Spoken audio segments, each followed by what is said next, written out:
yan. O ito mga idol, may idea lang tayo para sa mga motor nyo, TMX, Rossi, China Motor, sa mga ganitong strainer po ng filter. Yan, ito si Sir, bali nagbigay sa atin ng idea. Yan, quality. Yan, malaking bagay po ito mga idol, idea ni Sir para sa inyong mga motor. At ano po tayo dito, talagang mas maganda to, yung idea niya.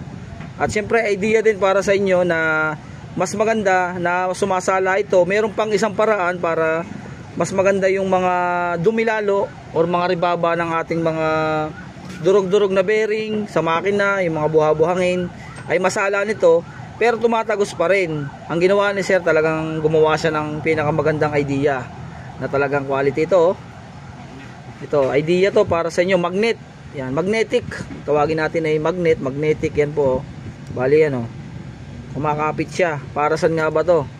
Para yung mga buhangin na makukuha ay dito pumunta, pinong-pino. Yung lulusot dito, bali lalamunin ito at talagang kakapit yan. Dito lusot na lusot siya mga idol, Kaya walang problema. Talagang quality yan, diyan. Talagang kasyang-kasya siya dito mga idol. Ito, kasyang-kasya siya dito mga idol, kasya. Talagang saktong-sakto. Pang ano Sir to? Saan galing? Transmission ng Toyota Camry. Ayun. Sa oil pan ng transmission. Ayun, doon daw galing mga idol. Yan. Bali, ang tamang lagay natin dyan, ganito. Yan. Pag maglalagay tayo, papaganyan. Tapos nakaganyan, Yan. Malaking bagay nga naman to mga idol. Kasi nung binuksan namin, ang dami nga namang ribaba.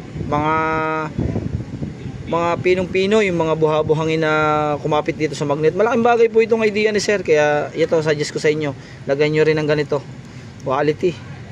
Alright, thank you Sir sa ating idea sa mga TMX na mga nagmumotor. Salamat sa idea na to, maganda to.